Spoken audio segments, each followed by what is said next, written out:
5e dimanche de Pâques, la mémoire de l'amour. Grande prière qui monte de mon cœur, garde ton ciel ouvert sur moi, fais de moi un vase pour ta gloire. L'évangile de ce dimanche nous plonge dans l'intimité bouleversante du dernier repas de Jésus avec ses disciples. Judas vient de quitter la pièce pour accomplir son acte de trahison. L'évangéliste avait déjà noté sobrement: il faisait nuit. Cette nuit n'est pas seulement celle du ciel, mais celle du cœur. Et pourtant, c'est précisément dans cette obscurité que Jésus livre à ses amis un commandement ultime. Aimez-vous les uns les autres comme je vous ai aimés. Ce testament d'amour n'est pas destiné à être gardé comme un souvenir figé, mais comme une force vivante qui transfigure le monde. L'Église, en le recevant, est appelée à en vivre et à le transmettre. Et à sa suite, chaque chrétien blessé dans l'amour peut puiser dans cette mémoire des ressources pour vivre sa propre blessure de façon transfigurée. Comme un parfum de bonne odeur, il s'offre à chaque instant. Donc que tu donnes un chant, come on.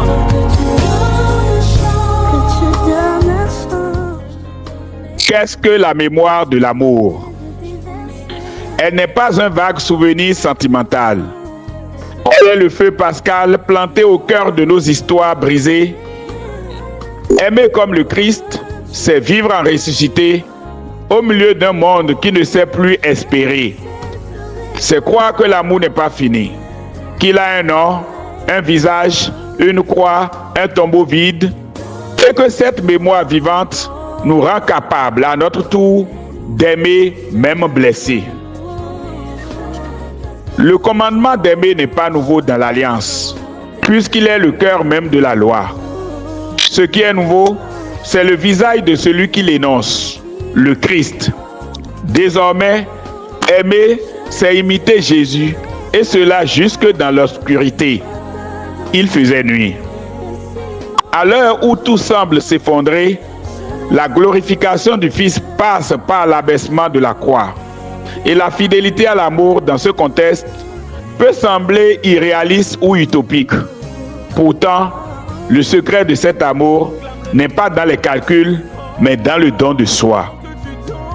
Le Christ ne répond pas à la trahison par la vengeance, mais par l'offrande de sa vie. Il nous apprend que le disciple n'est pas appelé à être aimé en premier, mais à aimer. Surtout lorsque toute raison d'aimer semble avoir disparu. Dès lors, aimer ne se comprend qu'à la lumière de ce visage trahi, défiguré, mais glorieux.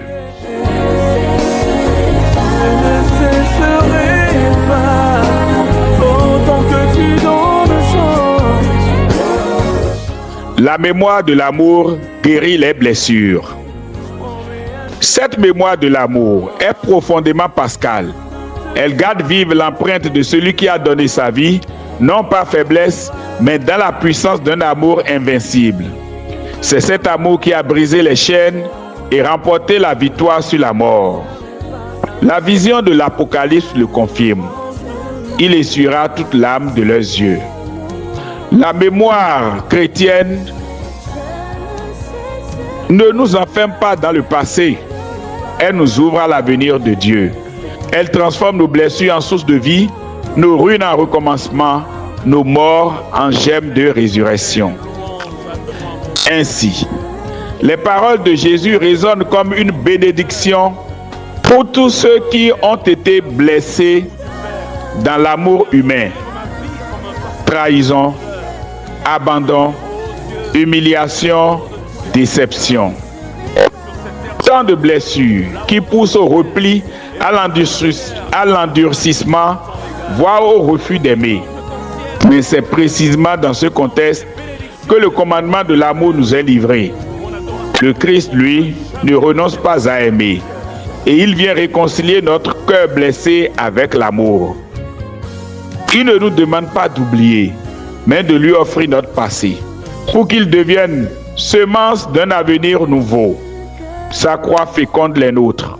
Et comme ses plaies devenues glorieuses, nos blessures peuvent devenir des lieux de lumière si nous les laissons traverser par son amour.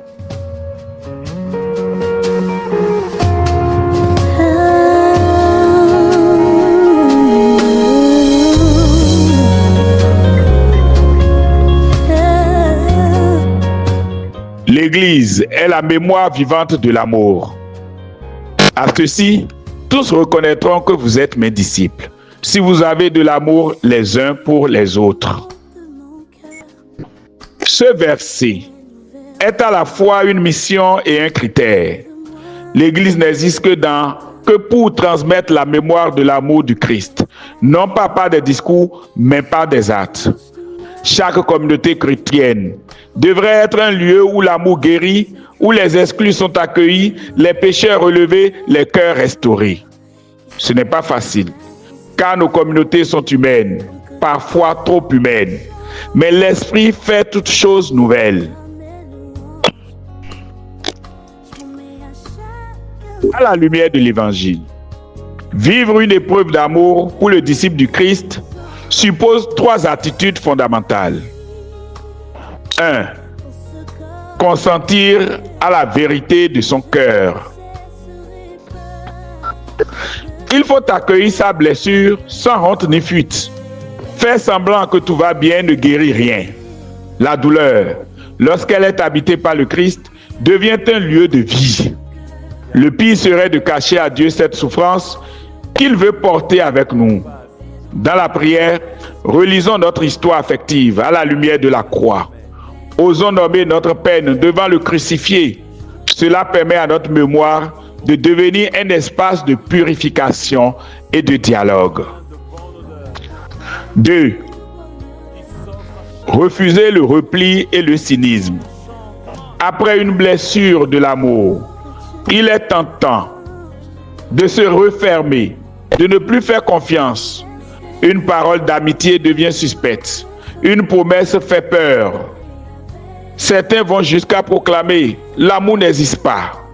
Mais cette attitude, bien que compréhensible, ne sauve pas, elle isole. Le Christ, lui, entre dans la blessure non pas pour la refermer, mais pour y verser son esprit. Il ne promet pas une vie sans douleur, mais une vie habitée par la victoire de l'amour, même dans nos échecs. 3. Se rapprocher de l'amour vrai. Guérir, c'est se rééduquer à aimer. Cela passe par 3 exercices simples. La prière pour écouter celui qui ne trahit jamais. L'Eucharistie pour recevoir l'amour livré, pur, inépuisable, qui nous reconstitue de l'intérieur. La charité, surtout envers les plus petits, qui élargit notre cœur et nous rend capables de dons. Ces gestes nourrissent notre cœur et nous sauvent de la paralysie intérieure. Prions la Vierge Marie, Mère de l'amour et mémoire vivante de la croix, de nous aider à être fidèles à l'amour de son Fils, même lorsque nous sommes blessés, pour qu'à travers nous, le monde puisse croire que l'amour est plus fort que la mort. Le Seigneur soit avec vous.